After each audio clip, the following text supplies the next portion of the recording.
Good morning friends, দুষ্টু মিষ্টি চ্যানেলে তোমাদের সবাইকে স্বাগত। তোমরা কেমন আছো? আশা করি ভালো আছো, ভালো থেকো, সুস্থ থেকো। তো চলো কি কি রান্না করব সেটাই তোমাদের সঙ্গে শেয়ার করা যাক।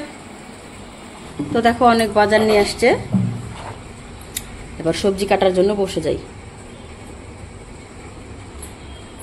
তো দেখো এই সবজিগুলো আমি কেটে ধুয়ে নিয়েছি। এই সবজিগুলো দিয়ে আমি এখন বানাবো শুকনো মাছ। তো তোমরা হয়তো বলবে তুমি ডেলি ডেলি শুকনো মাছ খাও কেন?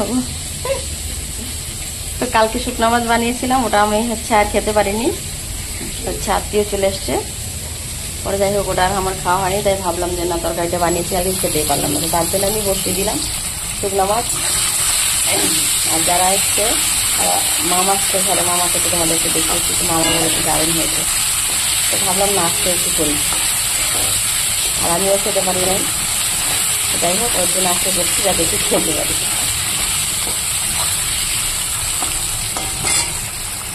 তো মাছটা ভেজে আমি নামিয়ে নিয়েছি, আর এবার এই তেলের মধ্যে আমি সবজিগুলো কষিয়ে নেব।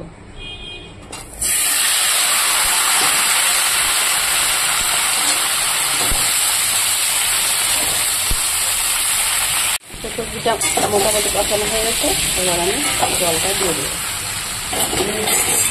তো সবজি কষানো হয়ে গেছে, এবার আমি সবজিতে জল দিয়ে দেবো। তো জলটা আমি বয়েল করে রেখেছিলাম, দিয়ে দিলাম। তো ভেন্ডিও দিয়ে দিলাম কয়েকটা।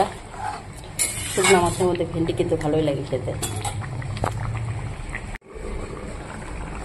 তো সবজি আমি তো গরম জল দিয়ে দিয়েছিলাম সবজিতে, মোটামুটি হয়ে গেছে, এবার মাছটা দিয়ে দেবো। তো এখানে আমার ভেজে রাখা মাছটা আর হচ্ছে কালো জিরা রসুন বাটাটা একসঙ্গে দিয়ে দিলাম।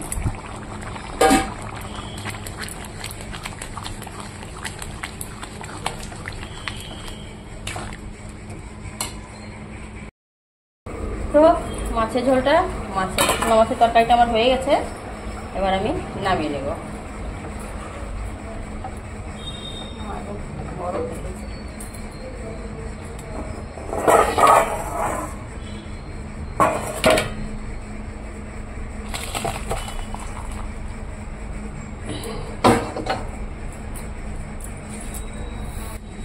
তো নামিয়ে নিলাম। দেখো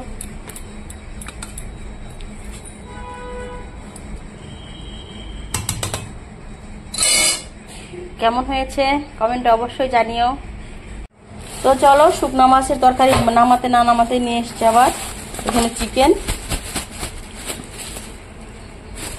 এখন বানাবো আমি চিকেন। দেখো এটা একদম মুরগি ছিল, ডিম হয়ে গেছে, দেখেছ কত ডিম হতো, ইসরাম অনেক ডিম। এটা একটু বড় হয়ে গেছে।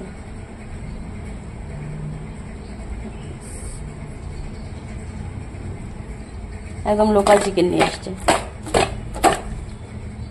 তো তার জন্য এখন কেটে নিতে হবে পেঁয়াজ রসুন আলু আদরক লঙ্কা।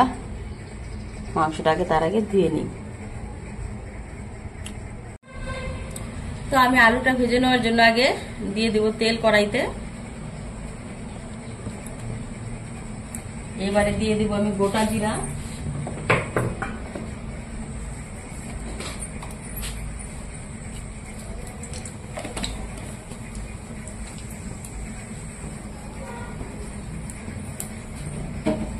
গোটা জিরে দিয়ে দেওয়ার পরে এবার আমি একটু গোটা গরম মশলা দিয়ে দেবো। পরে দেবো দুটো এলাচ, দারচিনি,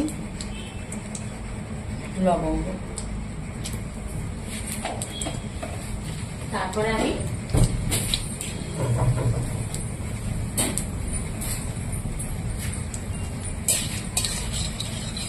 আলুটাকে ভেজে নেব। তো ফোড়নের জন্য সবকিছু দেওয়া হয়ে গেছে, এবার দিয়ে দেবো আলুটা।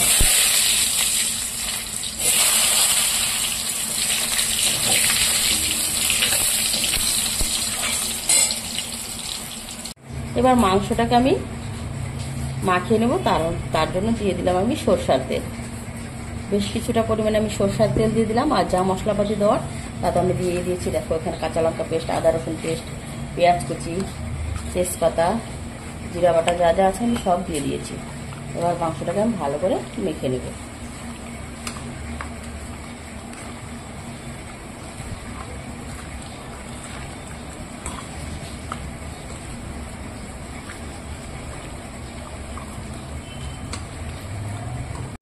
তো আলুটা মোটামুটি ভাজা হয়ে গেছে, এবার আমি নামিয়ে নেবো আলুটাকে। আলুটাকে নামিয়ে নিলাম। এবার আমি এই তেলেই দিয়ে দিব ম্যারিনেট করে রাখা মাংসটা।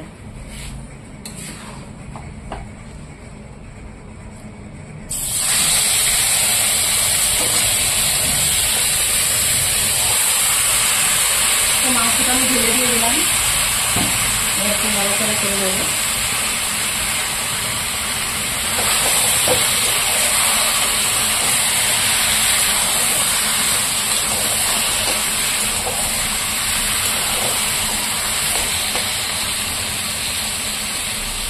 এবার মাংসটাকে আমি ঢেকে দেবো।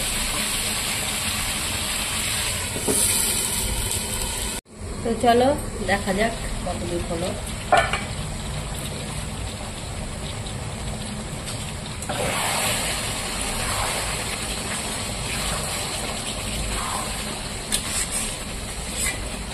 ঢেকে ঢেকে একটু পর পর ঢাকনা তুলে নাড়াচাড়া করে দিতে হবে। দেখো যেটাতে ডিম ছিল, দেখো ডিমটা পুরো সেদ্ধ হয়ে সুন্দর হয়ে যাচ্ছে না এখন।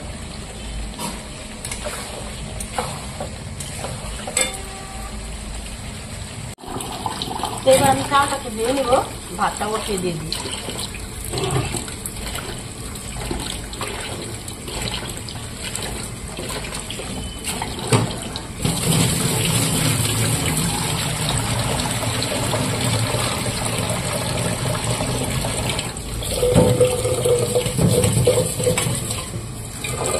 ভাতটা বসিয়ে দিলে তাড়াতাড়ি হয়ে যাবে, ভাতও হয়ে যাবে, মাংস হয়ে যাবে।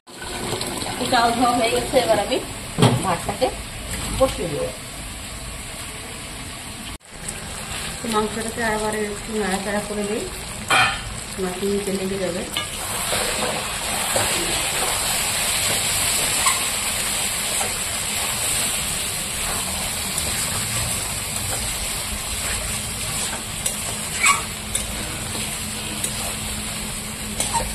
মোটামুটি কষিয়ে এসছে মাংসটা, এবার আমি ভেজে রাখা আলুটা দিয়ে দেবো।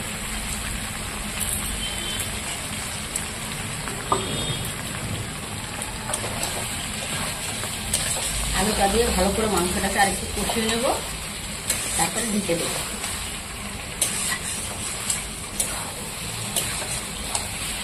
যাই গাছের থেকে একটা টমেটো নিয়ে এসে একটা দেবো, যাই হোক টমেটো দেবো মাংসটা, তার জন্য ছাদে থেকে নিয়ে আসবো, কিন্তু ছাদে আজকে আমি মোবাইলটা নিয়ে যাবো না।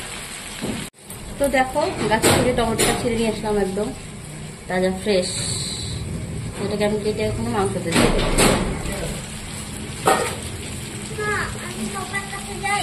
না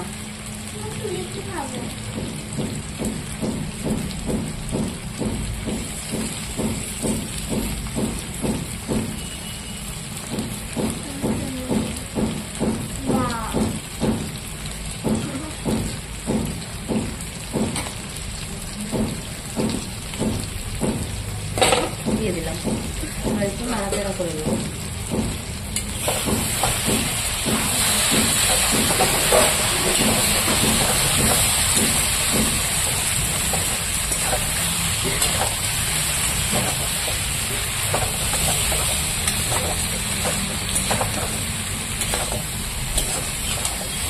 আপনি স্টিমটাকে কমিয়ে দিয়ে ঢেকে দিয়ে ঘুরতে হবে না, তো নিচে লেগে যাবে।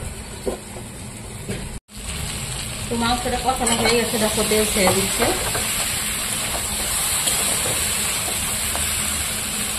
এবার আমি জল দিয়ে দেবো। জলটাকে আমি আগেই বয়েল করে রেখেছি, এবার সেদ্ধ করে রাখা জলটা মাংসতে দিয়ে দেবো।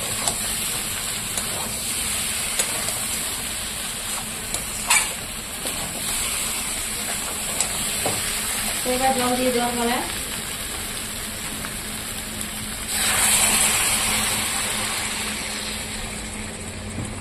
তো যেহেতু চিকেন লোকাল চিকেন, একটু পাতলা পাতলা করে ঝোল করে রাখবো।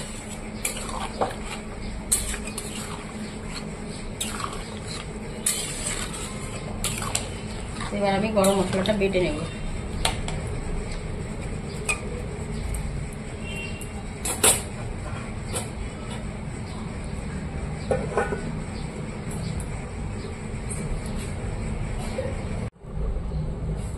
তো এদিকে ভাতটাও হয়ে গেছে আমার, আর এদিকে মাংসটাও হয়ে গেল।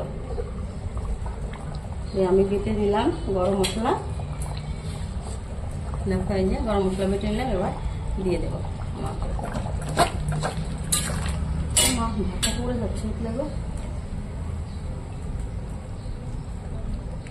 নাকি ভাতটা আগে নামিয়ে নিতে হবে, না এটা পড়ে যাবে। তো মাংসটা হয়ে গেছে, এবার আমি মাংসটাকে নামিয়ে নেব। তো মাংসটা হয়ে গেছে, এবার আমি মাংসটাকে ঢেলে নেব।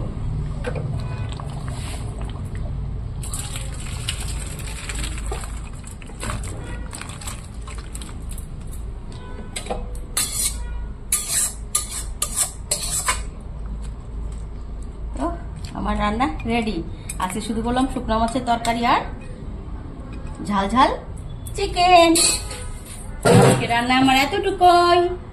তো দেখো ভাতটাও হয়ে গেছে। ভাতটা আমি ঝরঝরা করে বানিয়েছি, মাংসের জন্য ভাতটা ঝরঝরা না হলে ভালো লাগে না। আর হচ্ছে আমার ঝরঝরা ভাত না হলে ভালো লাগে না, খেতে বলে লাভ নেই। আর ওদিকে ঝাল ঝাল স্পাইসি মাংস নামিয়ে ফেলেছি।